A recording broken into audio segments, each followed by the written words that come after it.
in vain with the stormwater drain. And we're gonna hear what that one is. It's pretty awesome. Everyone give it up for Ryan Anderson.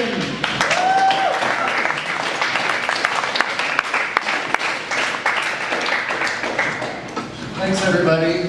Brian Anderson, I'm a landscape architect with Confluence here in town. We're in the Water Tower Place building. For those of you that may not be familiar with the term landscape architect, that is a really what we consider ourselves a balance between an architect and an engineer.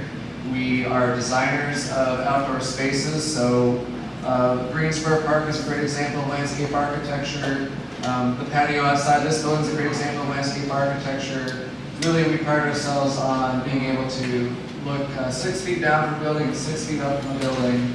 So we do walls, plantings, really anything that helps you get on site to a building, and also circulation that's a part of that. I tell you that because I'm here today to present a project for Cedar Rapids downtown alleys, which we're currently in process of doing a pilot project on. We're currently doing a project that's going to transform the alley by Theater Cedar Rapids and transform people's perspective on what an urban alley can be, especially in Cedar Rapids. If any of you guys have been downtown, you look at them and they're dark and scary, especially at night. They're not places anybody really wants to hang out in. But there's numerous examples of precedent communities all around the country that look at their alleys and say, these can actually be like small urban parks. And so that's what we're looking at doing right now in downtown Cedar Rapids in the next couple of weeks even. We're looking at transforming this alley using kind of a sustainability theme. So we're using recycled materials like pallets to make furniture. We're looking at using recycled paint to do a mural. All kinds of fun things, which I'll get into here in a little bit as I get into the actual design. As I mentioned, the main goal of this is to transform the public's perception of what an alley can be and make downtown Cedar Rapids a better place to be. But we're also really excited about getting you Iowa Bigs together, Iowa Big Kids together on this project because we think it's a great opportunity for you guys to get your hands dirty on a real construction project that's going to have a very direct impact on downtown Cedar Rapids.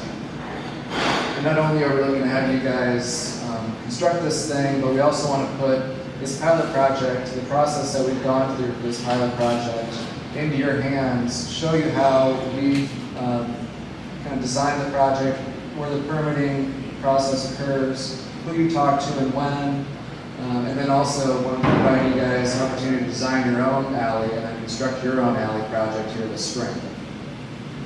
So as part of our process, we always like to start off looking at precedent examples. Here's a few images to kind of show you guys the kind of things that can happen in an alley. Art installations, paint goes a long ways to activate a space, and then also integrating trees there and vegetation helps to make it feel more like a park, less like a service contract. Here's another few examples, including lighting is always a great idea, especially if you want to make that space usable at night. It can also be more of an art element. The middle picture there has an overhead plane design where they've just dropped in a bunch of bird cages to bring the scale of that space down so it doesn't feel quite so valley-esque. And then again on the right, using kind of some overhead strings, mural on the wall there, and creating more of a festival atmosphere. So the alley that we're looking about here is just south of Theater Cedar Rapids, kind of in that parking garage, and that parking garage here. This is the alley. It actually connects directly across this parking garage and into the 4th Street alley, or 4th Street trail, which would be a great connection to be able to say, hey, we're looking at transforming this alley, but also this alley has pedestrian connections throughout downtown. So we want to make this a through space that will actually integrate the pedestrian circulation throughout downtown Cedar Rapids. Here's a few images of what that alley looks like today. Theater Cedar Rapids on the left image here is on the left, and then we again have a parking garage on the right. This parking garage is a great opportunity for us to do a mural. It's just built with CMU block, and that's just a great flat surface that we're excited about putting a mural on. As we wind down the alley, you see it's just kind of a blank canvas right now. We've got great lighting in there, but there are some obstacles with dumpsters and grease traps outside Bert's Bar and Grill. And then of course, there is a parking structure at the east end of this alley that we're actually looking at hanging ribbon from to draw the eye upwards and look at this not only just as a parking garage, but as kind of a canvas for an art installation. And then here's that view through that parking garage as you continue going east, and then the view of the 4th Street Trail once you get through the parking garage.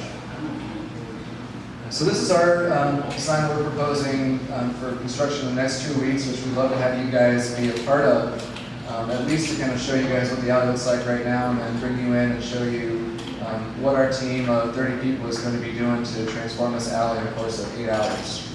And that's happening on September 15th, so it's coming right up. So in this image, we're showing that we're using the existing skywalk to actually create a billboard for this alley to draw people's attention and bring them into the space, whether you're in a vehicle or walking by. And then once you get in the alley, you see this explosion of color. There's a river painted on the ground plane there that actually winds up onto the wall and back down again. We've got trees that are in 55-gallon oil drums that we're recycling. We're all going to be getting a lot of donated materials directly from the city because they're really excited about this project and creating a park-like space where there isn't one today. So you can actually move those tree dollies around the site, kind of move. A lot of times as landscape architects, we plant seating around the trees, and in this instance, we get to move the trees wherever we want to. It kind of flips the traditional dynamic there.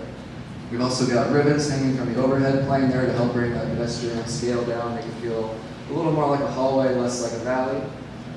And then we've also got some theater seating here in the front, where we can actually project onto the existing Theater Cedar Rapids window.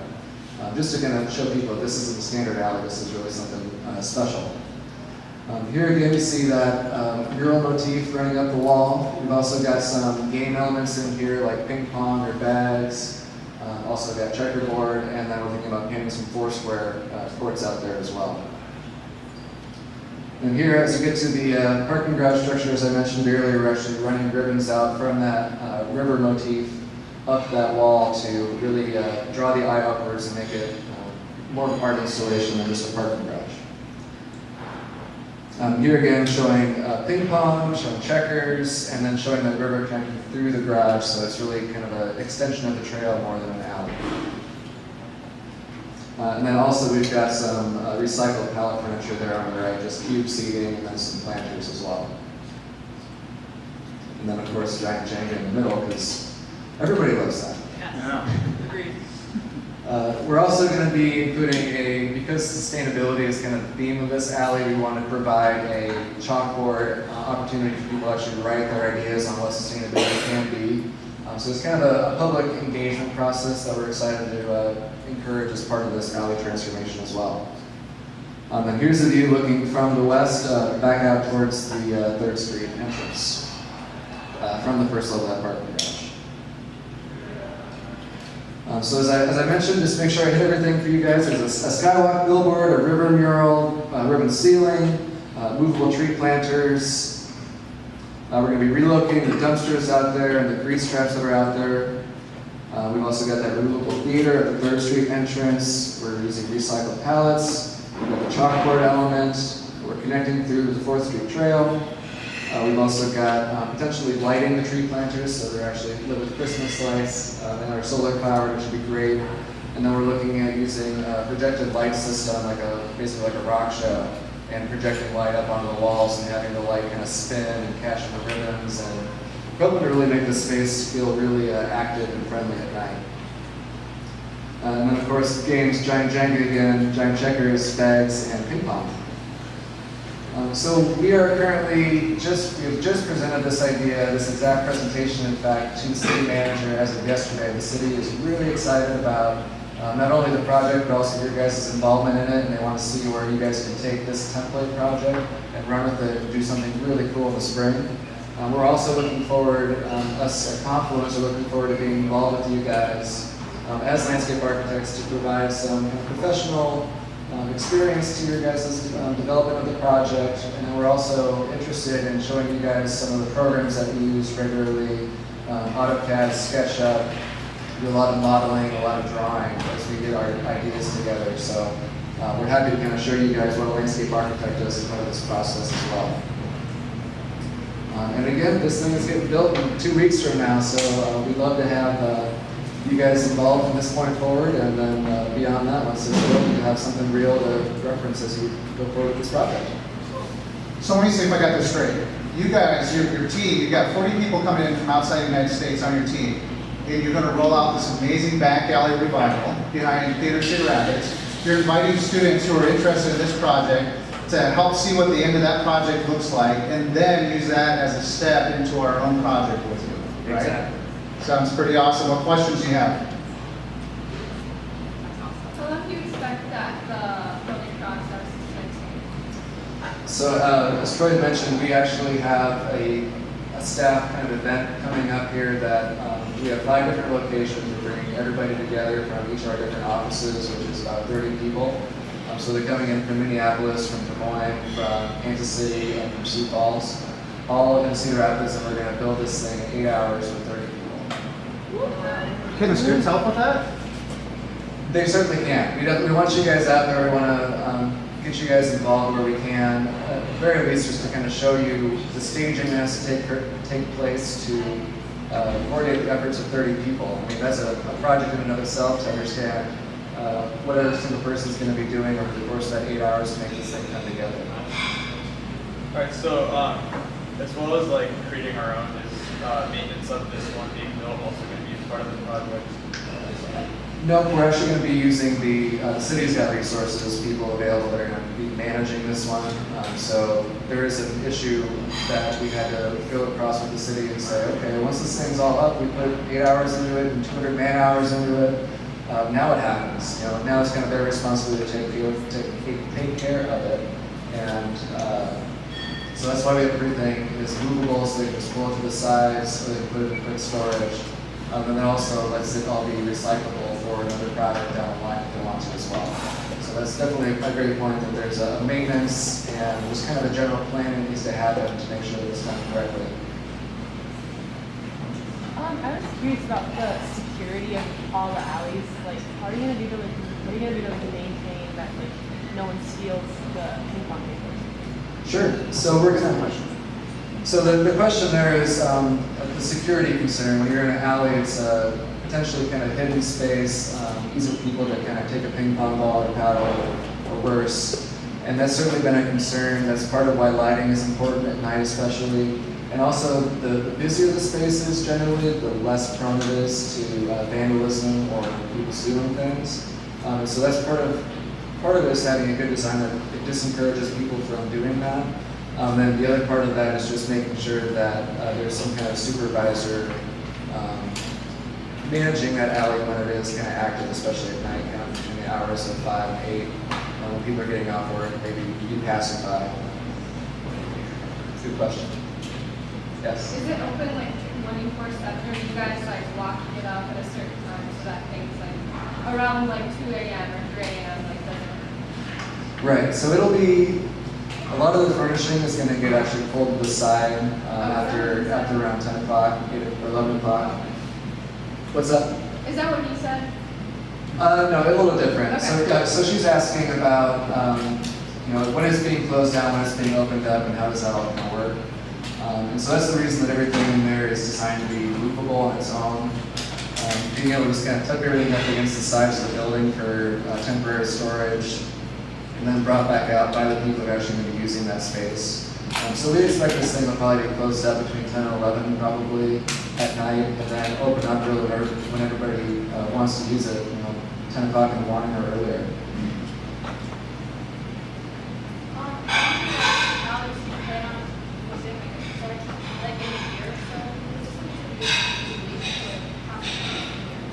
So her question is, how long do we expect this process to take, and what's kind of Tomlins's involvement throughout the next school year?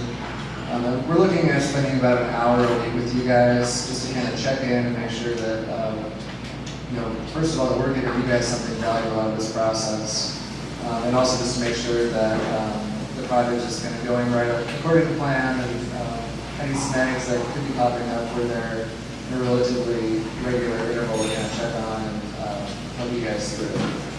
Things like construction permitting. One of the issues we've got with this alley is there's actually an armored truck that we have to make sure we're able to clear out of 24/7, 365.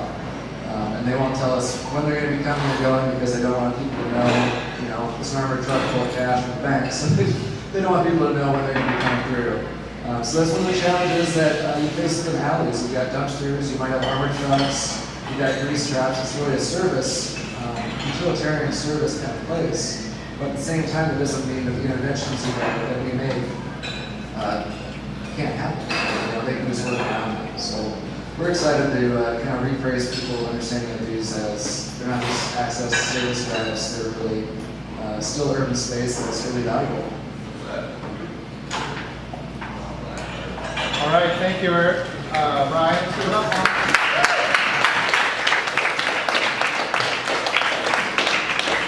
I love this project because you might be asking yourself, why is it going to take us an entire school year to do what they're renting out in a couple weeks from now? We actually started this project earlier this summer, and we had multiple adults working many hours on not just the design, but they already came into this project with years of experience of understanding what do we need to know about the sewer? What do we need to know about homelessness and lighting? And what are the permitting considerations we got to take? And so these are all things that we'll be learning as we go through this process, and as well as softwares like SketchUp and making your design come alive on paper or computer before we actually implement it. So that's part of the process with that. All right.